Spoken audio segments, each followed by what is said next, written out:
Hello viewers, welcome back to my channel S2V vlogs. ఈరోజు Rayalaseema traditional and royal sweet oliga ఎలా చేయాలో చెప్తాను.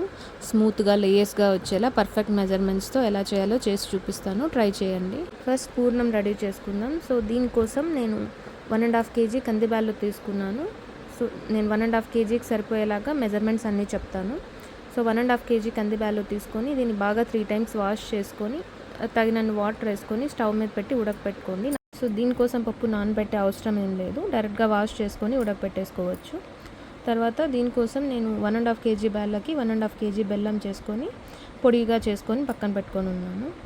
అలాగే 1.5 kg బ్యాళ్ళకి ఒక 2 టెంకాయలు తీసుకొని ఫ్రెష్ కోకోనట్ది చిన్న చిన్న పీసెస్గా కట్ చేసుకొని పక్కన పెట్టుకున్నాను. పూర్ణం రెడీ చేసే టైంలోనే అలాగే పిండి కలిపేసి పక్కన పెట్టుకున్నాం. సో అది నానుతుంది మనం పూర్ణం అయ్యే లోపల. సో దీనికోసం నేను 1 kg మైదా తీసుకుంటున్నాను. మైదాలోకి 1 స్పూన్ ఆయిల్ వేసి బాగా కలుపుకొని మరి వాటర్ వేసి రిక్వైర్డ్ క్వాంటిటీలో కొంచెం చపాతీ పిండి కంటే ఇంకా లూజ్గా వచ్చేలాగా కలుపుకోండి.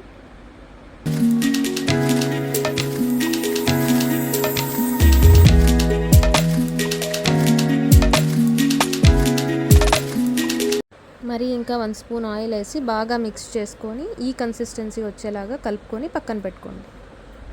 మధ్య మధ్యలో బ్యాలెన్స్ చెక్ చేసుకుంటూ ఉండండి. వాటర్ అవసరమైతే యాడ్ చేసుకోండి. అది ఆల్మోస్ట్ ఉడికేదాకా కుక్ చేసుకోవాలి బ్యాళ్ళు కుక్ అయ్యే లోపల మనం ఇందాక కట్ చేసి పెట్టుకున్న కొబ్బరి పీసెస్ని మిక్సీ జార్లో వేసుకొని వాటర్ ఏం వేయకుండా నైస్గా గ్రైండ్ చేసి పక్కన పెట్టుకోండి.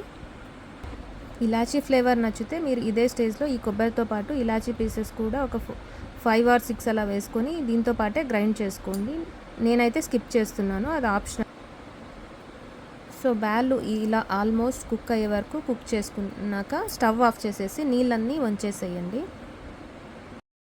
నీళ్ళన్నీ వంచేసాక మరి లో ఫ్లేమ్లో పెట్టుకొని మనం గ్రైండ్ చేసి పక్కన పెట్టుకున్న కొబ్బరి పేస్ట్ని దీంట్లోకి యాడ్ చేసుకోండి. అలాగే పక్కన పెట్టుకున్న బెల్లం కూడా యాడ్ చేసేసి బాగా మిక్స్ చేసుకోండి.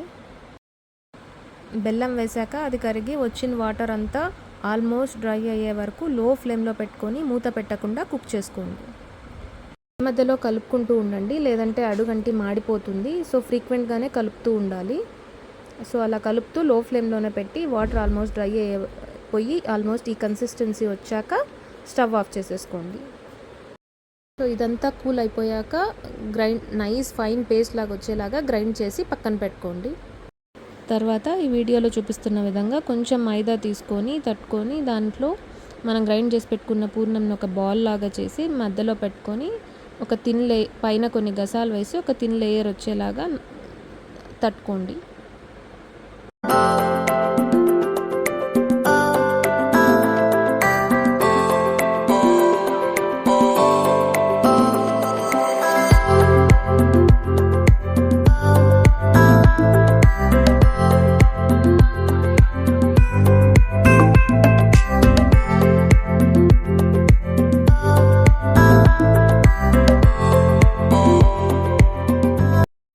తర్వాత ఒక ప్యాన్ పెట్టుకొని అది హీట్ అయ్యాక కొంచెం ఆయిల్ వేసి మనం తట్టుకున్న ఓలిగని దీని మీద వేసేసి సో బోత్ సైడ్స్ బాగా ఫ్రై అయ్యేలాగా కాల్చుకోండి.